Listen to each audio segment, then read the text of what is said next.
Hello all, ఇవాళ వచ్చేసి చాలామంది నన్ను పర్సనల్గా ఇన్స్టాగ్రామ్లో పర్సనల్గా మెసేజ్ చేశారు అండ్ మన కమెంట్స్లో కూడా అడుగుతున్నారు.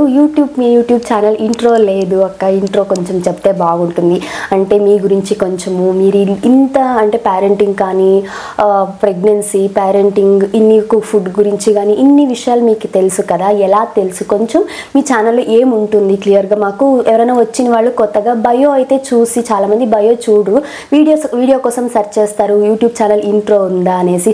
అండ్ మనము యూట్యూబ్ చూస్తున్నప్పుడు కొద్ది వాళ్ళ గురించి కూడా తెలుసుకోవాలనుకుంటాం, అంటే వీళ్ళు ఎక్కడ ఉంటారు, వీళ్ళ క్వాలిఫికేషన్ ఏంటి, అలా నన్ను చాలా క్వశ్చన్స్ అడిగారు.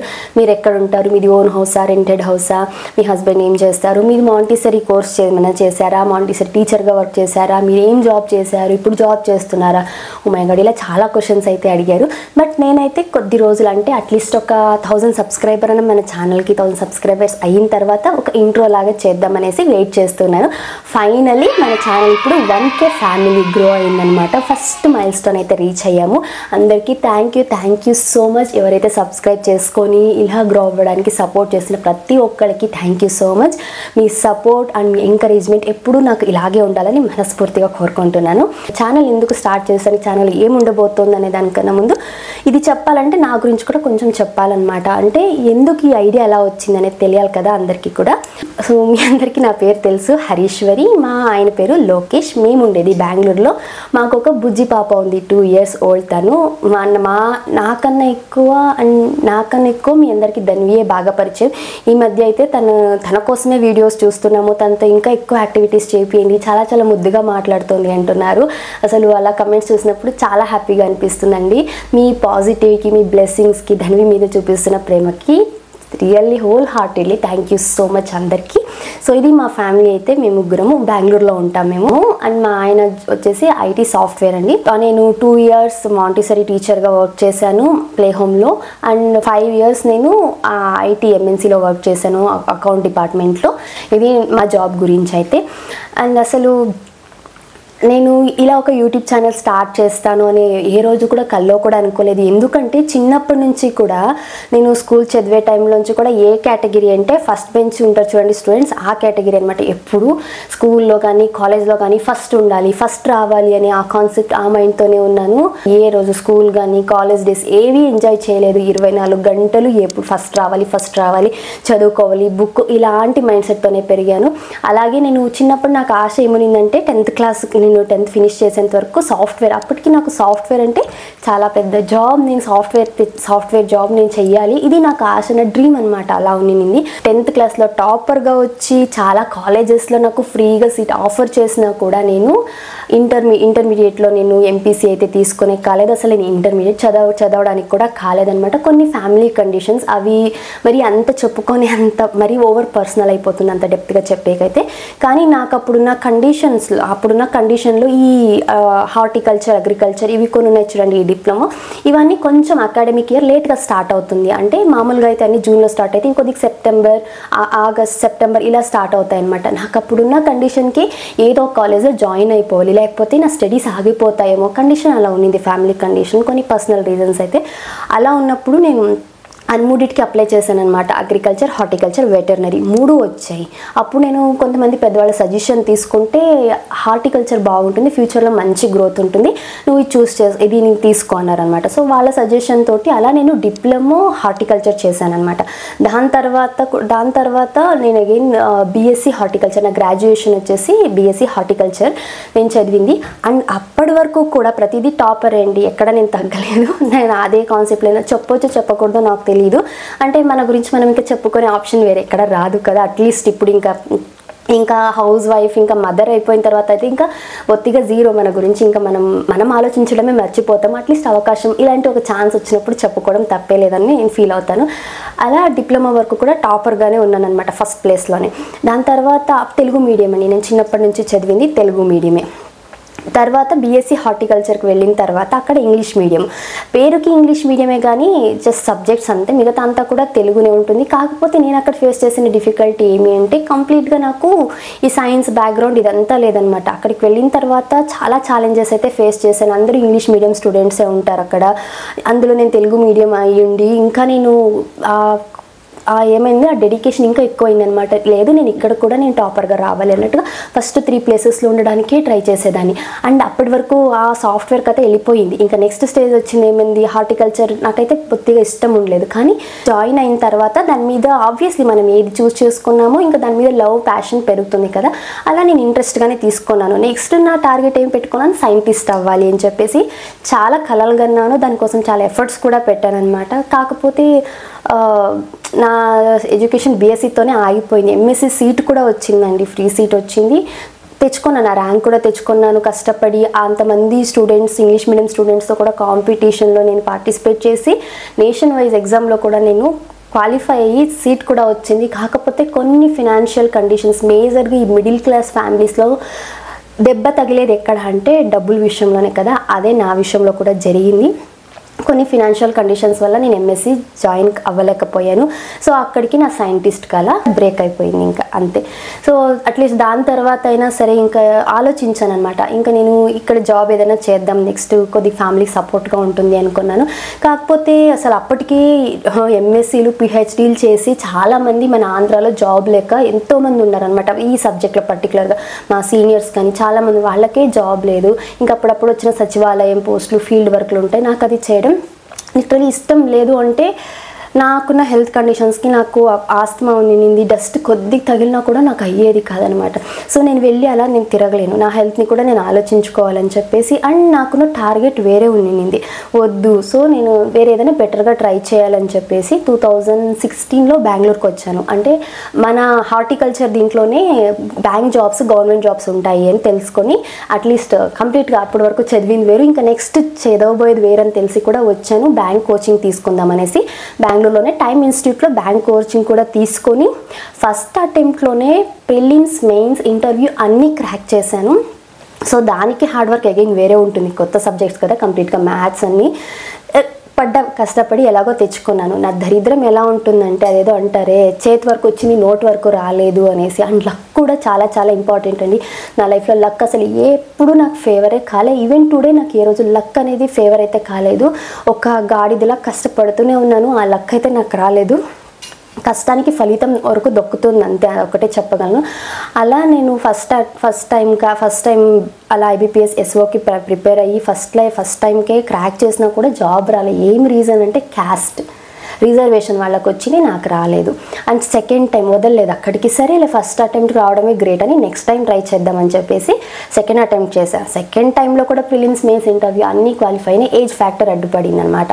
So reservation plus age factor రెండు అడ్డుపడ్డాయి. అప్పటికి ఇంకా నేను కొలాప్స్. ఏంటిది, చిన్నప్పటి నుంచి ఒక్కొక్కటి అనుకుంటూ వస్తున్నాను, అసలు ఏంటా ఇది అని ఒక డైలమ్మాలో ఉన్నాను.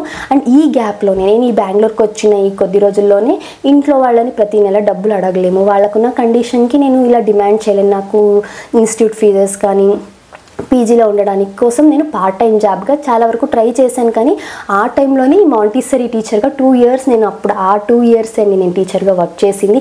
అప్పుడు నేను వర్క్ చేసేటప్పుడు ఏదో నాకు ఆ టైంకి మనీ ఎర్న్ చేస్తున్నాను, పాకెట్ మనీకి అవుతుంది అని సంతోషపడ్డాను. కానీ అది ఇలా నా లైఫ్లో నా బేబీకి, ధన్వికి ఇంతగా యూస్ఫుల్ అవుతుందని అయితే అనుకోలేదు. ఇప్పటికీ నేను ఎంత గ్రాటిట్యూడ్ అంటే నాకు ఆ జాబ్కి అంత రెస్పెక్ట్ ఇస్తాను. ఆ 2 ఇయర్స్ నేను చాలా విషయాలు నేర్చుకున్నాను. అది ఇప్పుడు ప్రాక్టికల్ లైఫ్లో నాకు చాలా హెల్ప్ఫుల్ అవుతుంది అనమాట. అండ్ నెక్స్ట్ జనరేషన్ నా బేబీకి ఎంతగానో హెల్ప్ అవుతుంది అది. సో అలా 2 ఇయర్స్ అయితే అక్కడ వర్క్ చేశాను. అది కూడా నేను ఈజీగా రాలేదండి మాంటిసరీ. ఇప్పుడంతా కూడా ఇక్కడ సిటీస్లో మాంటిసరీ స్కూల్లో అంటే ప్లే హోమ్స్లలో టీచర్ జాబ్ అంటే అంత ఈజీగా ఇచ్చారు. ఫస్ట్ వెళ్ళగానే ఫస్ట్ క్వశ్చన్ అడిగేది, ఇంటర్వ్యూ కూడా తీసుకోరు. ఫస్ట్ క్వశ్చన్, నీకు మాంటిసరీ కోర్స్ ఉందా, లేదు అనగానే రిజెక్టెడ్. అలా చాలా ప్లే హోమ్స్ తిరిగి ఇంకా ఆశ వదులుకున్నాను. సరేలే వేరే ఏదైనా ట్రై చేద్దాం అనుకుంటుంటే. కానీ ఎందుకు నేను పర్టికులర్గా ఈ స్కూళ్ళలోనే అంటే ఇక్కడ మాత్రమే 3 hours or 6 hours ఒక పార్ట్ టైం జాబ్ లాగా చేయొచ్చు.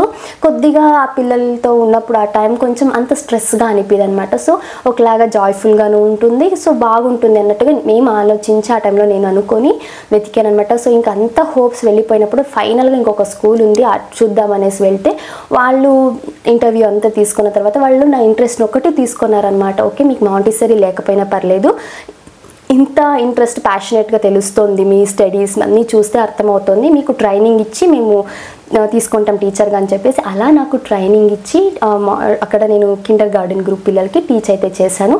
సో అక్కడే అండి నాకు ఈ స్టెమ్ యాక్టివిటీస్ గురించి అంతా కూడా తెలిసింది. అలా 2 ఇయర్స్ తర్వాత సో ఇక్కడికి నాకు ఇంకా 2 ఇయర్స్ అయిపోయిన తర్వాత జాబ్ రాలే, బ్యాంక్ జాబ్ రాలేదు, హెవీ డిప్రెషన్. ఇంకా ఏ రేంజ్కి డిప్రెషన్ అంటే స్కూల్ కాలేజ్ డేస్ ఏ ఒక్క రోజు ఎంజాయ్ చేయలేదు. 24 గంటలు బుక్కులు వెనకాల పడే తిరిగాను. ఏం అసలు రిజల్టే లేదా, కొంచెం కూడా లక్కే లేదా నా లైఫ్లో. హెవీ డిప్రెషన్కి వెళ్ళిపోయాను. ఆల్మోస్ట్ ఒక 1.5 మంత్ నేను సరిగ్గా ఫుడ్ తినలే, నిద్రపోలేదు.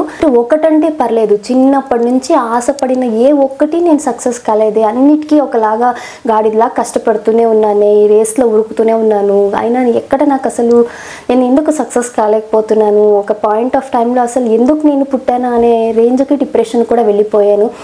ఉన్న కండిషన్స్లో నేను ఫ్యామిలీకి హెల్ప్ చేయలేకపోతే, నేను ఇంత చదివి ఇంత తెలుసుకొని కూడా ఏమీ చేయలేకపోతున్నాను. ఒక చిన్న జాబ్, గవర్నమెంట్ జాబ్ రాలేదని నాకొని చాలా డిప్రెస్ అయిపోయాను. ఆ టైంలోనే మా ఆయన, మాకు ఇంకా అప్పటికి పెళ్ళి కాలేదు, బట్ ఆ టైంలోనే మా ఆయన నాకు చాలా మోటివేట్ చేశారు. అసలు ఎంత మోటివేట్ చేశారు అంటే నాకు చిన్నప్పుడు అన్నీ గుర్తు తెచ్చేసారనమాట. నువ్వు ఇంత డెడికేషన్తో ఉన్నావు, ప్రతి దగ్గర నువ్వు దాన్ని అచీవ్ చేసుకుంటూనే వస్తున్నావు, ఇది నీకు ఓకే, ఇది ఏదో రాలేదు అంటే నీకు ఇంకా ఏదో బెటర్ది ఏదో ఉంటుంది కదా అని చెప్పేసి అలా నన్ను కొద్ది రోజులు మోటివేట్ చేస్తూ ఫైనల్గా సరే ఓకే అని చెప్పేసి నేను కొంచెం సెటిల్ డౌన్ అయితే అయ్యాను.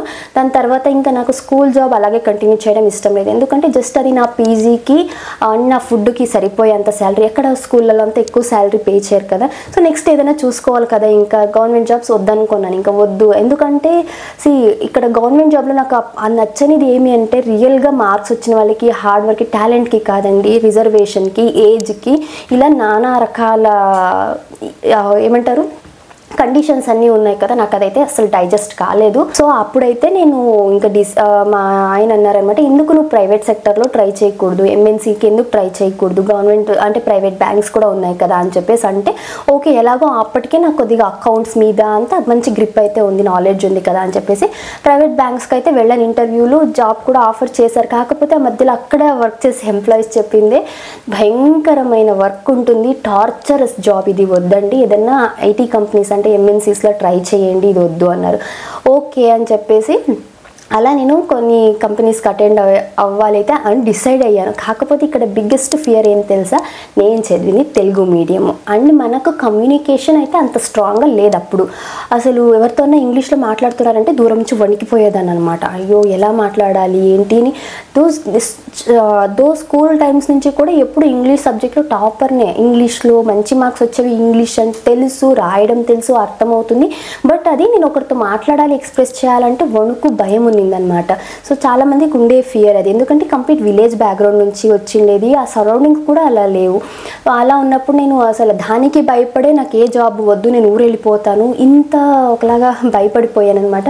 ఆ టైంలోనే మా ఆయన నాకు ఆ టైంలో చాలా మోటివేట్ చేసి నాకు చెప్పింది ఒకటే, ఇవాల్టి నుంచి ఆయనకు తెలుసు నాకు ఇంగ్లీష్ అంత బాగా అర్థమవుతుంది, అన్ని వర్డ్స్ కూడా తెలుసు, కానీ మాట్లాడడానికి ధైర్యం సరిపోవడం లేదు అనేసి ఒక 3 months డైలీ నాతో ఇంగ్లీష్లోనే నువ్వు మాట్లాడాలి, అది రైట్ ఆర్ రాంగ్ ఏమన్నా కానీ ఇంగ్లీష్లోనే మాట్లాడాలి.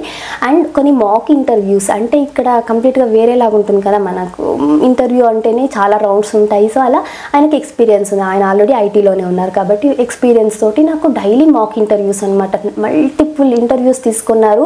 మీరు నమ్మరు కానీ ఫస్ట్ నేను ఇంటర్వ్యూకి అటెండ్ అయిన కంపెనీ 7 rounds ఇంటర్వ్యూ ఉన్నిందనమాట. ఎగ్జామ్ ఒక రౌండ్ ఉంది, మిగతా 6 rounds కూడా ఇంటర్వ్యూ, వేరియస్ లెవెల్ ఇంటర్వ్యూస్ అనమాట.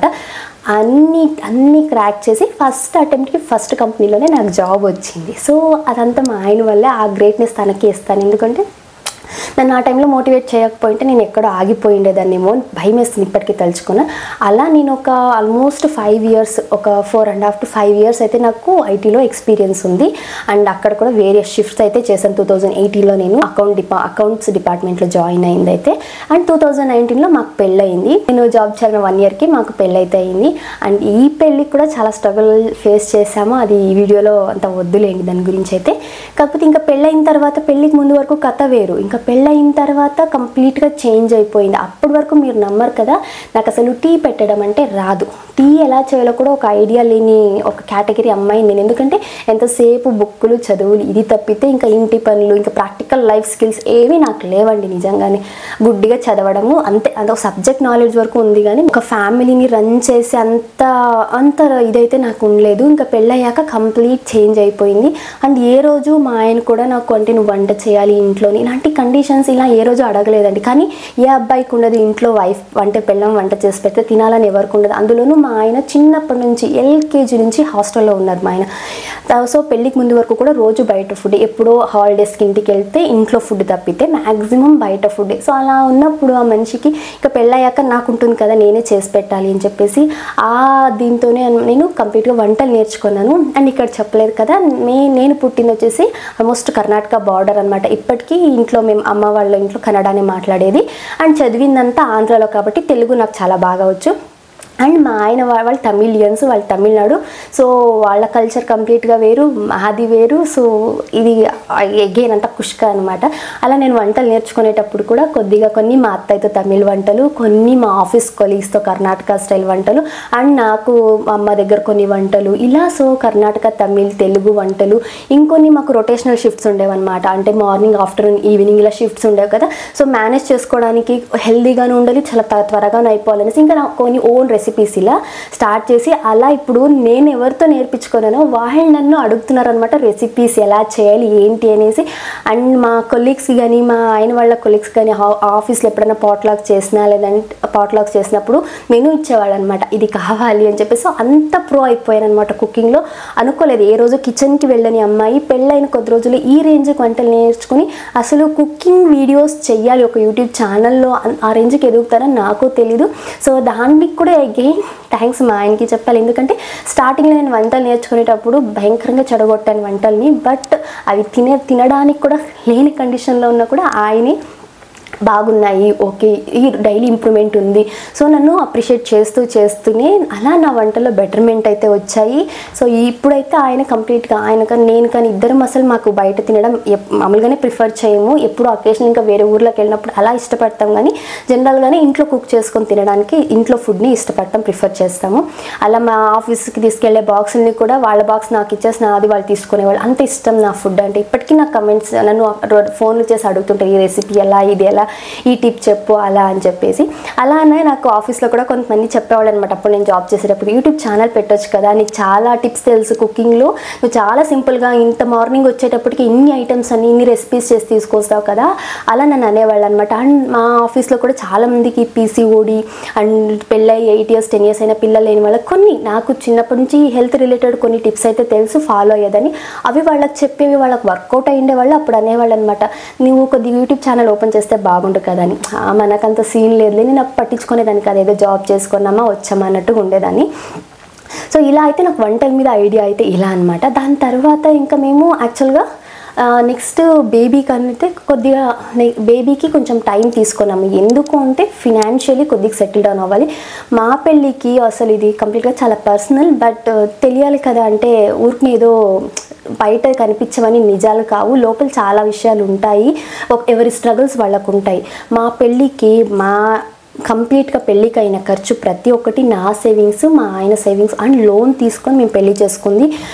మా ఇంట్లో ఇప్పుడున్న ప్రతి ఒక్క ఐటమ్కి ఒక అటాచ్మెంట్ ఉంటుంది. ఎందుకంటే చిన్న గ్లాస్ దగ్గర నుంచి మొదలుకొని ఇంట్లో ఉన్న అన్ని ఐటమ్స్ని కూడా మేము పెళ్ళయ్యాక ఒక్కొక్కటిగా ఈఎంఐలను, ప్రతిదీ ఈఎంఐలోనే మేము కొనిండేది. అలా ఒక్కొక్కటి చేసుకొని ఇల్లు సెటప్ చేసుకునేది. ఎందుకంటే ఎవరి సైడ్ నుంచి కూడా ఏ ఒక్కటి ఇవ్వలేదు, అలా సపోర్ట్గా కానీ ఫినాన్షియల్గా కానీ ఎలాంటి సపోర్ట్ లేదు రెండు ఫ్యామిలీస్ నుంచి కూడా.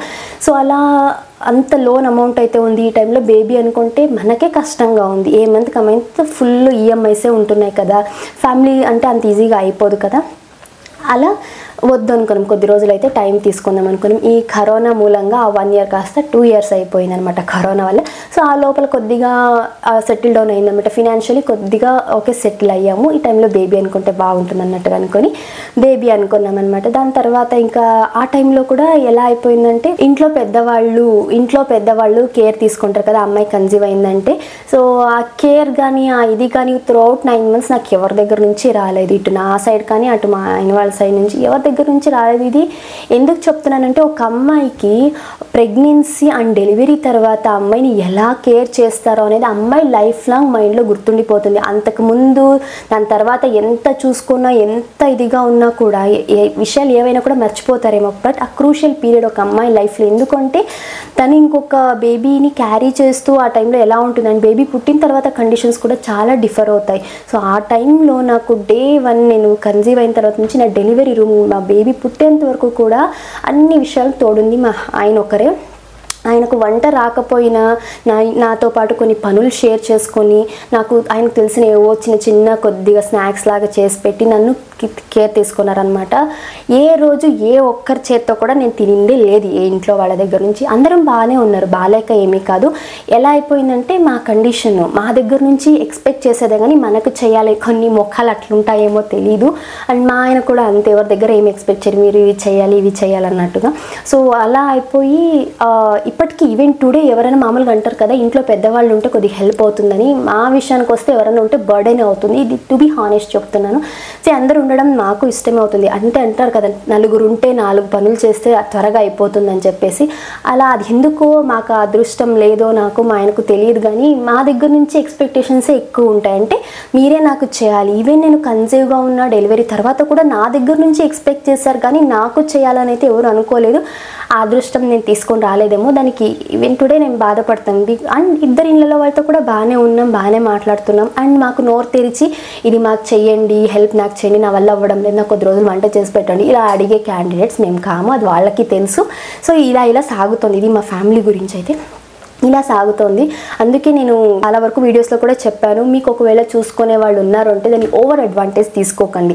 అలాగని ఎవరు చూసుకునే వాళ్ళు లేరు అంటే మరీ ఓవర్గా కుంగిపోకండి. ఏది ఏమైనా ఇది మన లైఫ్, మనం చేసుకొని పోవాలి. అండ్ మేము అప్పుడు నేను కన్సీవ్ అయినప్పుడు కూడా అనుకుంది ఇది మన బేబీ కోసం మనం అనుకుంటున్నాము. అండ్ నేను యాక్టివ్గా ఉన్నాను కదా, నన్ను నేను మోటివేట్ చేసుకొని మా ఆయన నన్ను మోటివేట్ చేస్తూ ఇలా యాక్టివ్గానే ఉన్నాం కదా, ఓకే మనం చేసుకుందాం అనేసి అలా చేసుకునే ప్రాసెస్లోనే మామూలుగా ఇంట్లో పెద్దవాళ్ళ అమ్మాయి కన్సీవ్ అయిందంటే చాలా అన్నీ చెప్తుంటారు కదా, అది రాకపోవడం వల్లనే నేను కొన్ని వెబినార్స్ అటెండ్ అవ్వాల్సి వచ్చింది. మేము pregnancy, early pregnancy and labour management. ఈ లేబర్ మేనేజ్మెంట్ అనేది నిజంగా చాలా హెల్ప్ఫుల్. ఏంటంటే డెలివరీకి నెక్స్ట్ చాలామంది అమ్మాయిలకి ఫోబియా ఉంటుంది కదా, అలా డెలివరీకి మనం ఏమేమి చేయొచ్చు, ఎలా ఉండాలి ఏంటిని, అలా లేబర్ మేనేజ్మెంట్ది, అలాగే బ్రెస్ట్ ఫీడింగ్ది, baby new born care, solid food, ఇన్ని వెబినార్స్ నేను మా ఆయన ఇద్దరం అటెండ్ అయ్యామన్నమాట. సో మాకున్న ఫినాన్షియల్ కండిషన్స్కి ఆ టైంలో వెబినార్స్ అనేవి చాలా ఎక్కువ మాకు.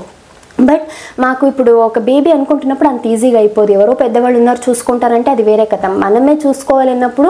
అండ్ నాకు అసలు పుట్టిన బేబీని కానీ అంత చిన్న బేబీని క్యారీ చేసింది ధన్వీని మాత్రమే. అంతకుముందు నాకు అసలు ఎత్తుకొని కూడా అలవాటు లేదు. సో అలా ఉన్నప్పుడు తెలుసుకోవాలి కదా, నేను యూట్యూబ్లో కూడా సెర్చ్ చేశానండి. ప్రతి ఒక్కరూ వాళ్ళ ఎక్స్పీరియన్స్లో వాళ్ళకి తోచిన కొన్ని టిప్స్ చెప్తున్నారు కానీ టెక్నికల్గా ఈవెన్ డాక్టర్స్ ఏదో చెప్పినా కూడా పాయింట్స్ వైజ్ ఏదో చెప్పుకొని పోతున్నారు, టెక్నికల్గా ఇన్ డెప్త్ ఎక్కడా లేదు. అందుకనేసి ఇలా వెబినార్స్ ఉంటాయని తెలిసి అటెండ్ అయ్యాము. ఒక్కొక్కటి కూడా చాలా కాస్ట్లీనే వెబినార్స్ అయితే. బట్ అవి అటెండ్ అవ్వడం వల్ల ఎలా అంటే మా చుట్టుపక్కల సరౌండింగ్స్లో ఉండే మా ఫ్రెండ్స్ కానీ మా రిలేటివ్స్ కానీ మా వే ఆఫ్ పేరెంటింగ్కి అప్రిషియేట్ ఉండలేకపోయారు. ఎందుకంటే పెద్దవాళ్ళు ఉండి చూసుకోవడానికి కష్టపడుతున్నాం మాకు మీరిద్దరే ఎన్నో విషయాలు సూపర్గా అనిపించారని చాలా అప్రిషియేట్ చేస్తారు. మా పేరెంటింగ్ని చూసి మాకు అది చాలా హ్యాపీగా అనిపిస్తుంది. మేము పడ్డ స్ట్రగుల్స్ అన్ని మర్చిపోయే రేంజ్కి హ్యాపీగా అనిపిస్తుంది. అలా ప్రెగ్నెన్సీలో కూడా వేరే షిఫ్ట్స్ ఉన్నా కూడా ఎలాగో మేనేజ్ అయితే చేసుకొని అండ్ డెలివరీ తర్వాత ఇది మేజర్ పార్ట్ అనమాట. నేను ఏ టైప్ అమ్మాయిని అంటే చదివాను కదా, చదివిందానికి ఉద్యోగం చేయాలి, జాబ్ చేయాలి, అంటే మొగుడు దగ్గర డబ్బులు అడగాల, ఆ టైప్ ఈగోయిస్టిక్ ఫీమేల్, లేకపోతే ఓవర్ సెల్ఫ్ రెస్పెక్ట్, అదంతా కూడా ఇంకా పెళ్ళైన తర్వాత హస్బెండ్ అండ్ వైఫ్కి ఆ మాత్రం ఒక అంటే నీ డబ్బులు అని సపరేట్ చేసుకుంటే అక్కడ ఇంకా రిలేషన్షిప్ ఏముంది అని అది నేను అందరినీ తప్పను ఇలా నేను ఆలోచిస్తాను. కాబట్టి నాకు ఆ ఫీలింగ్ లేదు. కానీ నాకు ఇంట్లో ఉండడం ఇష్టం ఉండదు, జాబ్ చేయాలి, ఈ టైప్ మెంటాలిటీ నాకు ఉందన్నమాట. సో ఇలా నేను కూడా ఎంతో కొంత ఫ్యామిలీకి హెల్ప్ చేయాలని ఈ టైప్ మెంటాలిటీ. కాకపోతే అప్పుడు ఇంకా ధన్వి పుట్టిన తర్వాత ఇంకా తనని చూసుకోనేకి ఎవరు లేరు. ఫస్ట్ ఆఫ్ ఆల్ ఆ ప్రెగ్నెన్సీ త్రూఅవుట్ 9 monthsలోనే నన్ను కేర్ చేసేకే మా ఆయన తప్ప ఎవరు లేరు అన్నప్పుడు ఇంకా నా బేబీని ఎవరు కేర్ చేస్తారు, ఇంకా రిక్వెస్ట్ చేసుకోవాలి మీరు చూడండి అని చెప్పేసి, అది మాకు ఇష్టం లేదు. అండ్ ఇంకా అలాగని నేను జాబ్ మానేసి కూడా ఫినాన్షియలీ చాలా దెబ్బ పడుతుంది, చాలా ఆలోచించామన్నమాట. ఇక నేను నెక్స్ట్ అది ఇంకొక చిన్న వీడియోలో అయితే చేస్తాను ఎలా మేము మేనేజ్ చేసుకొని నేను జాబ్ వదిలేసానని. సో అక్కడ 2 సిచ్యువేషన్స్ వచ్చాయి, కెరియరా ఫ్యామిలీనా. సో నీకు జాబ్ కావాలా ఫ్యామిలీనా అంటే ధన్వీనా అన్నప్పుడు ఆబ్వియస్లీ ప్రయారిటీ దేనికి ఎక్కువ అనేది ఇంకా డిసైడ్ అవ్వాలన్నమాట. అప్పుడు నేను ఇంకా జాబ్ వద్దు, ఇంకా ధన్వీని చూసుకోవడానికి కోసం నేను జాబ్ వదిలేయాలని అయితే డిసైడ్ అయ్యి జాబ్ వదిలేసి ఇంకా ఫుల్ టైమ్గా ధన్వీని చూసుకుంటూనే ఉన్నాను. ఈ పేరెంటింగ్ పీరియడ్లో చాలా విషయాలు నేర్చుకున్నాను అనమాట. అప్పుడు ప్రెగ్నెన్సీ టైంలో మా ఆయనకు నేను చాలా విషయాలు చెప్తున్నప్పుడు అనేవాళ్ళు, నువ్వు ఒక యూట్యూబ్ ఛానల్ ఓపెన్ చేయొచ్చు, నువ్వు బాగా చెప్తున్నావు, చాలా విషయాలు నీకు తెలుసు, ఇలా అనేవాళ్ళు అనమాట. ఆయన అప్పుడు ఫన్నీగా అనేవారు, అంత సీరియస్గా కాదు. నేను సీరియస్గా తీసుకోలేదనమాట. ధన్విని ఎవరి దగ్గర వదిలిపెట్టడము మాకు ఇష్టం లేదు. ఒకవేళ వాళ్ళు చూసుకునే రెడీ అయినా కూడా మమ్మల్ని ఎలా కేర్ చేశారనే దాన్ని బట్టి నెక్స్ట్ బేబీ పిల్లల మీద ఏదో ఇంకొంచెం ప్రేమ ఎక్కువ ఉండొచ్చో ఏమో, అది అవ్వచ్చేమో, కానీ మాకు ఆ ధైర్యం లేదు. అండ్ ఇంకొకటి, ఈ స్టేజ్ చాలా చాలా ఇంపార్టెంట్. ఇంకా నాకు పిల్లలు కావాలనుకున్న ఆ మూమెంట్, ఆ బాండింగ్ లేకపోతే ఎలా? ఈవెన్ నేను నా డెలివరీ తర్వాత మా పుట్టింటికి కూడా పోలేదు. అవి కొన్ని నా హెల్త్ కండిషన్స్ వల్ల చిన్న విలేజ్, అక్కడ మెడికల్ ఫెసిలిటీస్ లేవని చెప్పేసి పోలేదు. ఇంకా ఆ టైంలో కూడా నేను మా ఆయన ఇద్దరు పాపకు స్నానం కూడా మా ఆయనే చేయించేవాళ్ళు అనమాట 2 months వరకు కూడా. అలా మేనేజ్ అయితే చేసాం చిన్న చిన్న. అందుకే చాలా డెప్త్గా మాకు బేబీ కానీ పేరెంటింగ్ గురించి అంత స్ట్రాంగ్ గ్రిప్ ఎలా ఉందంటే ఇవన్నీ తెలుసుకోవడం వల్ల. అందరూ అంటారు, ఏముంది నీకు జాబ్ లేదు, ఏం లేదు, ఇంట్లో ఉన్నావు కదా, ఆ బిడ్డకి ఏదో తినిపిస్తావు, అయిపోయింది, నువ్వు హ్యాపీగా ఉన్నావు. ఇలాంటి నెగిటివ్ కొన్ని మాటలు నేను విన్నాను.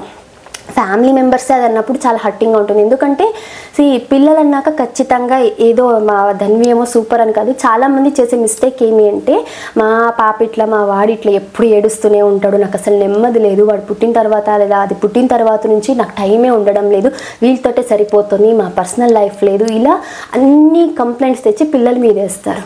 అది ఎంతవరకు కరెక్ట్? కావాలనుకొని మనం పిల్లల్ని కంపల్సరీ ఖచ్చితంగా చెప్తున్నాను, ప్రతి బేబీ దగ్గర ఇవన్నీ ఫేస్ చేయాల్సిందే. నిద్ర లేని రాత్రులు ఉంటాయి, మా ఆయనకు ఆఫీస్ ఉంటుంది, ఇంకా నైట్ నేను హ్యాండిల్ చేసుకోవాలి, పొద్దున్న లేసి ఇల్లు క్లీన్ చేసుకోవాలి, డైలీ మాప్ చేయాల్సి ఉంటుంది. చిన్నపిల్లలు ఉన్నప్పుడు ఖచ్చితంగా ఇల్లు చాలా క్లీన్గా పెట్టుకోవాలి, అన్ని కంప్లీట్గా ఇంకా ఇంటి పనులు ఉంటాయి, ఇంకా ధన్విని అన్ని తన్ని హ్యాండిల్ చేస్తూ చేయాలన్నప్పుడు ఎంత స్ట్రగుల్ ఫేస్ చేసి ఉంటాం, ఎలాంటి హెల్ప్ లేకోకుండా. సో ఏ రోజు మేము ఎవరి దగ్గర ఈ స్ట్రగుల్స్ అని చెప్పుకోలేదనమాట. సో అందుకు వాళ్ళకి తెలియదు అనమాట. అందరిలాగా మేము కూడా మాకు ఈ బాధలు ఉన్నాయి, ఈరోజు నిద్రపోలేదు, అసలు సాటిస్ఫైయింగ్గా ఒక 8 hours స్ట్రెచ్లో పడుకొని ఆల్మోస్ట్ ఒక 2.5 years అయిపోతుంది టిల్ టుడే. నేను చెప్తున్నాను, అలాంటి సాటిస్ఫైడ్ నిద్ర లేదు, అది వెళ్ళిపోయింది ఇంకా. అలాగని ఎవరితో చెప్పుకోలేదు. సో అందుకే పైన ఇప్పుడు ఒకరు చెప్పుకోవడం లేదు అంటే వాళ్ళు ఏదో హ్యాపీగా ఉంటున్నారు అనేసి సంతోషపడితే పర్లేదు, దాన్ని ఒకలా నెగిటివ్ కమెంట్ పాస్ చేయకండి దయచేసి. కుదిరితే ఏదైనా హెల్ప్ చేయడానికి అయితే ట్రై చేయండి, మీ మాటలతో ఎవరిని హర్ట్ అయితే చేయకండి. ఎస్పెషల్లీ ప్రెగ్నెన్సీ కానీ అప్పుడే డెలివరీ అయిన వాళ్ళు చాలా సెన్సిటివ్గా ఉంటారు హార్మోనల్ చేంజెస్ వల్ల, కాబట్టి హర్ట్ అయితే చేయకండి. సో ఎవరి కష్టాలు వాళ్ళకి అలా ఉంటాయన్నమాట.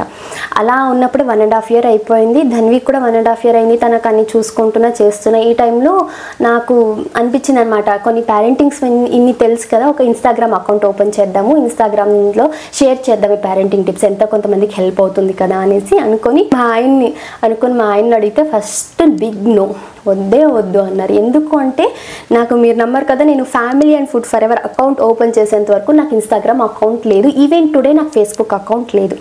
సో సోషల్ మీడియాలో అసలు ఒకలాంటి ఇన్యాక్టివ్ పర్సన్ ఎవరు అంటే నేను. సో సోషల్ మీడియాలో అంత యాక్టివ్గా ఉండను, దాని గురించి పెద్దగా నాలెడ్జ్ కూడా లేదు, తెలీదు. అండ్ నాకు కానీ మా ఆయనకన్నా సోషల్ మీడియా అంటే కొంచెం భయం ఉంది, ఊరికనే ఓవర్గా ఎక్స్పోజర్ వచ్చేది కానీ, లేకపోతే ఓవర్గా నెగిటివిటీ ఎక్కువ ఉంటుందనే ఫీలింగ్ మాకు మైండ్లో ఉండింది. బట్ నేను చూస్ చేసుకునే టాపిక్ వేరే కదా అని చెప్పేసి మా ఆయన్ని కన్విన్స్ చేసే ట్రై చేస్తే ఆయన వద్దు, నీకు అసలు ఏమీ తెలియదు, ఇన్స్టాగ్రామ్ అంటే ఏంటోనే నీకు తెలియదు, అలాంటి దాన్ని నేర్చుకొని చేస్తానంటున్నావు, నీకు ఎవరితోనో మాట్లాడడానికే భయపడతావు, నువ్వేలా కెమెరా ఫేస్ చేసి మాట్లాడతావు, వద్దు. అండ్ ఆల్రెడీ నువ్వు ధన్వితోనే నీకు టైం ఉండడం లేదు, సరిగ్గా నిద్ర ఉండడం లేదు.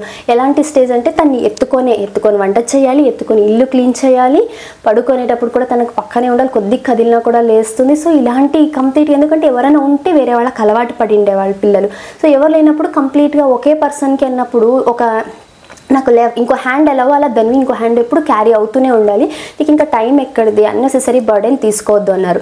లేదు నేను ఇది చెయ్యాలి అని చెప్పేసి ఆయనకు నచ్చ చెప్పి ఒక 1 month టైం తీసుకున్నాక అలా ఇన్స్టాగ్రామ్కి అయితే ఒప్పుకున్నారు. సో నేను తర్వాత అప్పుడు యాప్ ఇన్స్టాల్ చేసుకుని కొన్ని వీడియోస్ అయితే చూసి ఎలా చేయాలి ఏంటి కొన్ని తెలుసుకొని అప్పుడు ఇన్స్టాగ్రామ్ అకౌంట్ ఓపెన్ చేశాను. ఓపెన్ చేసిన వితిన్ 1 month లోపలే 1K ఫాలోవర్స్ అయితే వచ్చారనమాట. అసలు నేను ఎక్స్పెక్ట్ చేయలేదు, ఎందుకంటే ఎలాంటి సోషల్ మీడియా ప్లాట్ఫామ్స్లోనూ యాక్టివ్గా లేని నేను చేశాను, ఇలా అంత త్వరగా రీచ్ వస్తుందని అయితే అనుకోలేదు. సో ఒకలాగా మోటివేషన్ లాగే అనిపించింది. ఈవెన్ మీరు నమ్మరు, నాకు ఎప్పుడైనా వాట్సాప్లో బర్త్డేస్కి స్టేటస్లు పెట్టేదానికి, వీడియోస్ చేసేదానికి కూడా ఆ బేసిక్ తెలియదు, అన్నీ ఏదో కొలాజ్ చేసి పెట్టేది, అంతవరకే నాలెడ్జ్ ఉండిందనమాట. సో అలా తర్వాత అలా ఇన్స్టాగ్రామ్లో కొంచెం రీచ్ వచ్చేసరికి కొంతమంది చెప్పారనమాట, యూట్యూబ్ ఓపెన్ చేయొచ్చు కదా, నీకు వంటలు చాలా వరకు తెలుసు, ఇంత మంచి టిప్స్ చెప్తున్నావు, ఈ ఇన్స్టాగ్రామ్లో వచ్చేసి పేరెంటింగ్ ఇచ్చే, యూట్యూబ్లో కుకింగ్ది చెయ్యి, నీకు కుకింగ్ బాగా వచ్చు కదా అంటే ఓకే ఉంటుంది కదా ఇంట్రెస్ట్. అండ్ అప్పుడు చెప్పారంటే యూట్యూబ్ నుంచి మనీ ఎర్న్ చేయొచ్చు మనము అని చెప్పేసి స్వేర్ నాకు కానీ మా ఆయనకి అసలు యూట్యూబ్ నుంచి మనీ వస్తుందనేసి మేము ఛానల్ ఓపెన్ చేయాలంటే లాస్ట్ ఆగస్ట్ వరకు కూడా మాకు తెలియదు దాని నుంచి డబ్బులు వస్తాయి అని చెప్పేసి. అంత దాని గురించి పట్టించుకోలేదు ఎప్పుడు. ఏమంటే ఏదైనా వీడియో కావాలంటే చూడడము అంతవరకే కానీ పట్టించుకోలేదు. అలా యూట్యూబ్ గురించి తెలుసుకున్నాక ఎవరికైనా ఉంటుంది కదా, అమ్మయ్య ఎలాగో జాబ్ లేదు, అట్లీస్ట్ ఆ ఫీలింగ్ మైండ్లో ఉండిపోతుంది కదా, జాబ్ చేసుకో, ఎందుకు జాబ్ మానేసావు, అవి ఇవి రెండు చేసుకోవచ్చు కదా, ఇలాంటి కమెంట్స్ కూడా నేను ఫేస్ చేశాను. అండ్ అదేదో అంటారే, సీత బాధ సీతది, పీత బాధ పీతది అన్నట్టుగా, అలా ఎవరి కష్టాలు వాళ్ళకు ఉంటాయి. సో నేను దాని గురించి కూడా ఎక్కువ నేను పట్టించుకోలేదు. అలా మనీ ఎర్న్ చేయొచ్చినప్పుడు ఎక్కడో అమ్మయ్య ఒక హ్యాపీనెస్ వచ్చిందనమాట. అగైన్ స్ట్రగుల్, మా ఆయనకి యూట్యూబ్ నేను స్టార్ట్ చేస్తాను అని చెప్పడానికి అది ఆల్మోస్ట్ 1.5-2 months పట్టిందనమాట. ఒప్పుకోలేదు. ఎందుకు అంటే నీకు అసలు ఎడిటింగ్ తెలీదు, యూట్యూబ్లో చాలా ఉంటుంది, వీడియో షూట్ చేయడం ఒక ఎత్తు, దాన్ని ఎడిట్ చేయాలి, అండ్ SEO అంటే సర్చ్ ఇంజిన్ ఆప్టిమైజేషన్, సో ఇవన్నీ హ్యాష్ ట్యాగ్స్, వర్డింగ్స్, ఇంతంతా తతంగం ఉంది దీనికి, నీకు ఆల్రెడీ టైం లేదు, నీకు ఇదంతా అవసరమా? అండ్ యూట్యూబ్ అంటేనే నెగిటివ్ కమెంట్స్ వస్తుంటాయి, నెగిటివ్గా చాలామంది చూసి నువ్వు హర్ట్ అవుతావు, నేనేమన్నా అంటేనే రోజంతా ఏడ్చుకొని కూర్చునే కేటగిరీ నువ్వు యూట్యూబ్ స్టార్ట్ చేస్తానంటే అసలు సిల్లీగా ఉంది, ఈ ఆలోచన ఎందుకు వచ్చింది? అండ్ మా ఆయనకి మేజర్గా నచ్చింది నేను కొంచెం ఏదో అర్న్ చేయొచ్చు అంట, దీని నుంచి కొద్దిగా అర్న్ చేయొచ్చు, కొద్ది ఫినాన్షియల్ మనకు కూడా హెల్ప్ఫుల్ అవుతుంది కదా అని చెప్పింది. మా ఆయనకు అస్సలు నచ్చలేదు. అంటే ఇప్పుడు నువ్వు జాబ్ చేయకపోతే ఇల్లు గడవడం లేదనుకుంటున్నావా, మనం ఎట్లా మేనేజ్ చేస్తున్నాం కదా, చాలా వరకు మేము కట్ డౌన్ చేసేసాము అనమాట. అంటే దానివి పుట్టక ముందుకి ఇప్పటికీ చాలా విషయాల్లో అయితే ఖర్చులు తగ్గించేసాము. అది మేము ఎలా మేనేజ్ చేస్తున్నాం అనేది ఎప్పుడైనా ఇంకో వీడియోలో షేర్ చేసుకుంటాను. సో ఎవరికైనా అంటే అలా ఒకే పర్సన్ జాబ్ చేస్తున్నప్పుడు ఎలా చేయొచ్చు అనేదని కొంచెం హెల్ప్ఫుల్ అవుతుందనే దీంతో ఎప్పుడైనా షేర్ చేసుకుంటాను దాన్ని. సో అలా మా ఆయన అయితే ఒప్పుకోలేదు. లేదు చెప్పాను, నేను మనీ అనే కాదండి, నాకు చాలా విషయాలు తెలుసు కదా, కుకింగ్లో నాకే ఎంత హెల్ప్ అయ్యాయి కదా అని చెప్పేసి ఆయన కష్టపడి ఈ ఎడిటింగ్ అంతా కూడా నేను నేర్చుకుంటాను, మెల్లగా టైం ఉన్నప్పుడు ఫ్రీ నేర్చుకుంటాను, నాకు జాబ్ చేయలేదు అనే గిల్ట్ నాకు చాలా ఎక్కువగా ఉంది నాకు అది అని చెప్పిన దానికి ఒప్పుకున్నారనమాట. ఫైనల్గా ఒప్పుకున్న తర్వాత ఒప్పుకునేది ఒక ఎత్తు అయితే అసలు ఎలా చేయాలి, జీరో నాలెడ్జ్ యూట్యూబ్ గురించి, ఎలా చేయాలి ఏంటి. అగైన్ నాకు కాసేపు నాకు ఫోన్ చూస్తే హెడేక్ వస్తుంది, అలవాటు లేదు నాకు, చూస్తే హెడేక్ వస్తుంది. మామూలుగా కూడా టీవీ చూసే అలవాటు కూడా నాకు లేదు. ఇంట్లో 24 hours నేను ఖాళీగా ఉన్న టీవీ చూడను, పాటలు పెట్టేసి వదిలేస్తాను, కూర్చొని అయితే చూడను. సో నాకు స్క్రీన్ చూస్తే హెడేక్ వస్తుంది. అలా ఉన్నప్పుడు నేను ఎడిట్ అంతా ఫోన్లో చేయాలంటే కష్టం అని చెప్పేసి ల్యాప్టాప్లో చేయాలంటే దీనికి సాఫ్ట్వేర్ వేరే ఉంటుంది. సో ఆ సాఫ్ట్వేర్ నేర్చుకొని అగైన్ దానికి ఒక చిన్న కోర్స్ లాగా యూట్యూబ్లోనే చూసి దాన్ని నేర్చుకొని వీడియో ఎట్లా చేయాలి, మళ్ళీ ఎడిట్ ఎట్లా చేయాలి, దానికి వాయిస్ ఓవర్, అసలు ఒక కాన్సెప్టే తెలియదు. ఫస్ట్ వీడియోస్కి అయితే ప్రతిదీ script, word to word script రాసుకొని వాయిస్ ఓవర్ ఇచ్చేది. సో ఇలా అనుకొని అలా కుకింగ్ ఛానల్ కాదు, కుకింగ్ కోసం యూట్యూబ్ ఛానల్, పేరెంటింగ్ కోసం ఇన్స్టాగ్రామ్ అనుకున్నాను.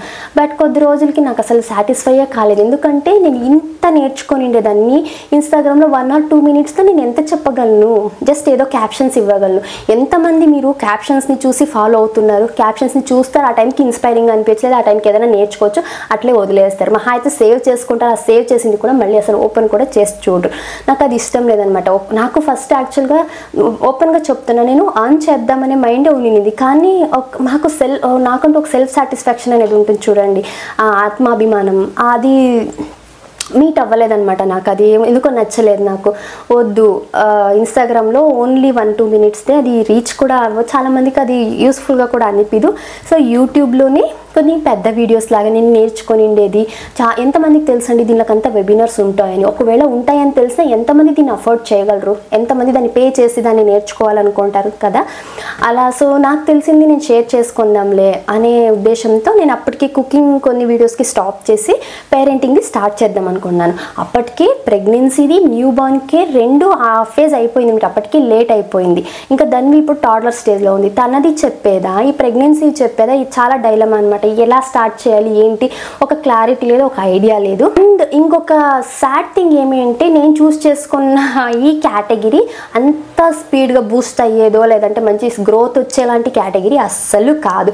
ఏదో ఫన్ ఎంటర్టైన్మెంట్ ఉంటుంది, కామెడీలు చేస్తున్నారు, లేదంటే డైలీ లైఫ్ వ్లాగ్స్ చేస్తున్నారు, మార్నింగ్ లేసి చిన్న వ్లాగ్ మినీ వ్లాగ్స్ ఇలా దీనిలోకి ఉంది. కానీ నేను చూస్ చేసుకున్న కేటగిరీ చాలా స్లో గ్రోత్, ఒకలాగా ఈ ఏమంటారు ఈ తాబేల్ నడక ఎట్లుంటుందో ఈ టాటాయిస్ లాగా అలా ఉండేదన్నమాట స్టార్టింగ్లో. సో కొన్నిసార్లు ఫస్ట్ అయితే నేను అలా బేబీస్లో నాకు బాగా నచ్చింది ఏమి అంటే సాలిడ్ ఫుడ్ది మనకు తెలుగులో చాలా వరకు వీడియోస్ లేవు, ఉన్నా కూడా ఒక ఇన్ఫర్మేషన్ లేదు క్లియర్గా అని చెప్పేసి నేను వెబినార్లో నేర్చుకొని మా పీడియాట్రిషియన్ దగ్గర నేర్చుకొని ఓవరాల్గా నేను ఒక చిన్న వీడియో అయితే చేద్దామనేసి చేసా. ఫస్ట్ వీడియో నేను కెమెరాని ఫేస్ చేసింది, మీరు నమ్మరు, లిటరలీ నాకు వణికిపోయాను అది మాట్లాడేటప్పుడు. అండ్ స్క్రిప్ట్ కూడా వర్డ్ టు వర్డ్ రాసుకొని నేను మాట్లాడాను. అసలు అది ఇప్పటికీ తలుచుకుంటే నేనేనా అనిపిస్తుంది. ఇప్పుడు నేను అసలు ఏది ప్లాన్ చేయను, అలా వచ్చేస్తుంటే అది ప్రాక్టీస్ అయిపోయింది. సో అలా ఫస్ట్ స్టార్ట్ చేశాను. బట్ అలా పేరెంటింగ్ది స్టార్ట్ చేసినా కూడా ఒక 10 వ్యూస్ 20 వ్యూస్ సబ్స్క్రైబర్లు అయితే అక్కడికే ఉన్నారు, 1 2 వారంలో 10 మంది ఇంతే అనమాట. ఇంకా మోటివేషన్ లేదు. అండ్ మా ఆయన ఒప్పించేటప్పుడు ఆయన స్ట్రిక్ట్గా చెప్పింది, మామూలుగా యూట్యూబ్లో 1 year టైం ఉంటుంది కదా, అంటే 1000 members రావడానికి మానిటైజ్ అవ్వడానికి. సో ఈ 1 year నీకు టైం ఇస్తాను, నీకు ఈ 1 yearలో ఏమైనా డెవలప్మెంట్ లేదంటే నీకు ఓకే కొంచెం రీచ్ అయ్యావు అంటే నువ్వు కంటిన్యూ చేయలేకపోతే స్టాప్ చేయన్నట్టుగానే చెప్పారనమాట. ఎందుకంటే ఇంత టైం దీంట్లో ఇన్వెస్ట్ చేస్తున్నాను, ఆల్రెడీ ఉన్న నిద్ర తక్కువ, నాకు టైం తక్కువ, దీంట్లో మళ్ళీ అగైన్ మేనేజ్ చేసుకొని ఇప్పుడు దాన్ని హైలీ యాక్టివ్ స్టేజ్లో ఉంది. సో ఇవన్నీ బ్యాలెన్స్ చేసుకుని స్ట్రెస్ ఎక్కువైపోతుంది కదా అన్నట్టుగా ఆయన కన్సర్న్ అయితే. అలా ఒక టైంలో నేను మళ్ళీ అగైన్ డిమోటివేట్ అయిపోయాను, నాకు ఒకలాగా డౌన్ అయిపోయాను అనమాట. ఏంట్రా ఇది, ఏ దాంట్లో చూసినా ఊరినే కష్టపడుతూనే ఉన్నాం కానీ సక్సెస్ అనేది రావడం లేదే. నేను మరీ 10-20 మందికా ఏదో మార్నింగ్ లేచి hi friends how are you అనే వాళ్ళకంతా ఛానల్స్లో ఇట్లా గ్రో అవుతుంది, మందేమ్రా ఇంత కష్టపడి ఇన్ని గంటలు. మీరు నమ్మరు కానీ ఒక 1 hour వీడియో మన ఛానల్లో నేను తీయాలంటే మినిమం 3 hours మాట్లాడతాను అనమాట. ఆ 3 hours మాట్లాడిన దాన్ని మళ్ళీ కూర్చొని ఒక 5 to 6 hours ఎడిట్ చేయాలి, ఏది కావాలి ఏది వద్దు. ఎందుకంటే జనాలు లెంతీ వీడియోస్ చూడరు, ఎవరు ఇష్టపడరు, 1 hour అనగానే తీసేస్తారనమాట. సో అలా దాన్ని ఎడిట్ చేసేకి చాలా కష్టపడాలి, మళ్ళీ దానికి SEO ఇవన్నీ చేయాలంటే చాలా ఉంటుందన్నమాట. బట్ నాకేమంటే అట్లీస్ట్ ఇవన్నీ చేసేది ఒక ఎత్తు, కొంతమంది కన్నా రీచ్ అవ్వాలి కదా. నేను చేస్తుండే మెయిన్ ఉద్దేశమే తెలియాలి దీనివల్ల తెలుసుకోవాలి అని చెప్పేసి. అండ్ చాలామంది నాకు తెలిసిన వాళ్ళు అంటే నేను చూసిన వాళ్ళే చాలామంది మా చార్జ్ చేస్తున్నారు అనమాట. అంటే బ్రెస్ట్ ఫీడింగ్ని మీకు కావాలా, ఇలా సండేస్లో నేను ఒక వెబినార్ లాగా కండక్ట్ చేస్తాను, తీసుకుంటాను, క్లాసెస్ తీసుకుంటానని ఇలా మనీకి పే చేస్తే మేము చెప్తామన్నట్టుగానే అలా చేస్తున్నారు అనమాట. నాకు ఆ ఉద్దేశం కూడా లేదు. సో చెప్తుండేది ఫ్రీగానే కదా, అయినా ఎందుకు చూడడం లేదని ఎక్కడో ఒకలాంటి డిస్సాటిస్ఫాక్షన్ ఉన్నింది, ఒక బాధలో ఉన్నిందనమాట. అంతవరకు నో అన్న మా ఆయనే అగైన్ మోటివేషన్ స్టార్ట్ చేశారనమాట. ఈ రోజు కాకపోయినా ఇంకొద్ది రోజుల్లో నీ వీడియోస్ చూస్తారు, ఎందుకంటే మన తెలుగులో లేని వీడియోస్ ఆ సబ్జెక్టే నువ్వు చూసుకున్నావు, చూస్తారు, కొద్దిగా టైం ఇవ్వు. యూట్యూబ్ కూడా ఎప్పుడే నేను ప్రమోట్ చేయదు కదా, మన ఛానల్ని ప్రమోట్ చేయదు, కొంచెం టైం పడుతుంది, నీకు నువ్వు ఊరికే డిమోటివేట్ అవ్వద్దు అనేసి అగైన్ నన్ను మోటివేట్ చేశారనమాట. అలా నేను వీడియోస్ అయితే చేస్తూ ఉన్నా. సో ఇటకేలకి అలా ఉన్నప్పుడే 1K సబ్స్క్రైబర్స్ అయితే అయిపోయారు మ్యాజికల్గా. ఈ లాస్ట్ 2 weeksలో అయితే అసలు మన ఛానల్లో వీడియోస్ చాలా బాగా పోతున్నాయండి అసలు. అండ్ ఇంకొక హ్యాపీయెస్ట్ థింగ్ ఏం తెలుసా, ఇంత ఉన్నా కూడా టిల్ టుడే ఒక్క నెగిటివ్ కమెంట్ రాలేదు మన ఛానల్కి. దానికన్నా బిగ్గెస్ట్ అచీవ్మెంట్ ఏముంటుందండి, ఎంత మంచి ఏమున్నా కూడా ఒక నెగిటివ్ కమెంట్స్ నెగిటివ్గా థింక్ చేసే వాళ్ళు ఎక్కువ మంది ఉంటారు కదా. అండ్ నేను వచ్చేటప్పుడు మా ఆయనకి యూట్యూబ్ స్టార్ట్ చేసేటప్పుడు అన్న కూడా ఎక్కడో ఒక చోట ఉన్నిందనమాట, అబ్బాయి ఎవరైనా నెగిటివ్ కమెంట్ చేస్తే హర్ట్ అవుతానో ఏమో ఆ ఫీలింగ్ ఉన్నింది. బట్ ఇవన్నీ కామన్ అని తీసుకునే కూడా రెడీగానే ఉన్నాను అనమాట. బట్ టుడే ఇప్పటికీ కూడా ప్రతి ఒక్కళ్ళు నన్ను పాజిటివ్గానే తీసుకున్నారు. మీరు అడిగే డౌట్స్ కానీ అండ్ మీరు అడిగేది ఒకలాగా అక్క అంటున్నారు, సిస్టర్ అంటున్నారు. సో ఇలా ఒక ఫ్యామిలీ మెంబర్ లాగా నన్ను కూడా తీసుకున్నారు. చాలా చాలా చాలా థ్యాంక్స్ మీ అందరికీ. అండ్ అసలు నేను ఇది ఎక్స్పెక్ట్ చెయ్యనిది. ఇది ఈ మధ్య అయితే ఆల్మోస్ట్ ఒక 2 weeksగా ఎన్ని కమెంట్స్ వస్తున్నాయంటే యూట్యూబ్లో కన్నా నాకు ఇన్స్టాగ్రామ్లో కమెంట్స్ ఎక్కువగా వస్తున్నాయన్నమాట. అంటే పాజిటివ్గా మీరు బాగా చేస్తున్నారు, ఇది చేయండి అలా నన్ను అక్క ఈ టాపిక్ చేయండి ఇది చేయండి అని అడుగుతుంటే అసలు ఎంత హ్యాపీగా అనిపిస్తుంది తెలుసా. అసలు మీరు ఇంత నన్ను పాజిటివ్గా తీసుకున్న ప్రతి ఒక్కరికి once again thank you so much. And ఇది అండి ఓవరాల్గా అంటే నేను ఛానల్ స్టార్ట్ చేయడానికి గల రీజన్. అండ్ మన ఛానల్లో మీరు చూసుకుంటే pregnancy, new born care, solid food the and ఇప్పుడు ప్రజెంట్ జరుగుతున్న ఈ టాడ్లర్ యాక్టివిటీస్ కొని, జనరల్ పేరెంటింగ్ టిప్స్ కొని, అండ్ కుకింగ్ రిలేటెడ్గా నేను కుకింగ్ యాక్చువల్గా కొంచెం స్లోగా స్టార్ట్ చేస్తే, ఇప్పుడే కుకింగ్ ఏమి పెద్దగా వీడియోస్ అయితే చేయను ఎందుకంటే నా మెయిన్ కాన్సెప్ట్ వేరే కాబట్టి. సో కుకింగ్ మెల్లగా చేస్తా, కొన్ని టిప్స్ అయితే మధ్యలో చేస్తూ ఉంటాను. సో ఇక్కడ వచ్చిన ప్రాబ్లం ఏంటి అంటే ఇన్ని ఉన్నాయి కదా ఆల్రెడీ ప్రెగ్నెన్సీది, న్యూ బార్న్ కేర్ అనేది ఒక పెద్ద సముద్రం లాంటిది. ఎంత అంటే చాలా విషయాలు ఉన్నాయి చెప్పేవి, చాలా విషయాలు తెలుసుకున్నాము, అన్ని షేర్ చేయాలి అంటే అసలు టైం సరిపోవడం లేదు. మీరు నమ్మరు కానీ 1 year వరకు డైలీ 2-3 వీడియోస్ పెట్టినా 1 year వరకు ఉన్నంత కంటెంట్ నా దగ్గర రెడీగా ఉంది. దాన్ని అంటే నా మైండ్లో ఉందన్నమాట. దాన్ని నేను టైం లేదు నాకు యాక్చువల్గా దాన్ని చేసి అంత ఎలా చేయాలో కూడా నాకు అర్థం కావడం లేదనమాట. అంత ఉంది కదా, ఎలా దీన్ని నేను అంటే ప్రాక్టికల్గా ఎలా చేయాలి ఏంటి దీన్ని అనేసి ఇప్పటికీ ఆ కన్ఫ్యూజన్ అయితే ఉంది. సో ఇలా మన ఛానల్లో ఇన్ఫర్మేషన్, ఎంటర్టైన్మెంట్, ఫన్ అన్నీ మిక్స్డ్గా ఉంటాయి. సో ఓవరాల్గా ఇది ఒక ఫ్యామిలీ ఛానల్ అనమాట మంది. అండ్ మీరందరూ కూడా నన్ను ఒక ఫ్యామిలీ మెంబర్ లాగే, నన్ను మా ఆయన్ని ధన్విని ఒక మీ ఫ్యామిలీ మెంబర్ లాగే తీసుకున్నారు కదా. మీ సపోర్ట్, మీ ఎంకరేజ్మెంట్ ఎప్పుడు ఇలాగే ఉండాలని కోరుకుంటున్నాను. అండ్ నేను నెక్స్ట్ ఇంకా ఫస్ట్ నుంచి అయితే నేను టాడ్లర్ యాక్టివిటీ ఛాలెంజ్ వీడియోస్ పెట్టాలనుకుంటున్నాను. ఎలాంటి ఇంటరప్షన్ లేకుండా చేయడానికి అయితే ట్రై చేస్తాను. అండ్ దానితో పాటు ఆల్రెడీ ఇంకొన్ని ప్రెగ్నెన్సీ సిరీస్ ఆల్రెడీ మధ్యలో ఉండిపోయాయి. సో మధ్యలో ఆ వీడియోస్ కంటిన్యూ అవుతుంటాయి. మిగతా వీక్లో ఇంకా మిగతా 1 or 2 daysలో ఈ ప్రెగ్నెన్సీ సిరీస్ కూడా కంప్లీట్ చేసిన తర్వాత నెక్స్ట్ న్యూ బార్న్ కేర్ అండి. అది చాలా పెద్ద సబ్జెక్టు. సో మెల్లగా అలా ప్లాన్ చేద్దాము.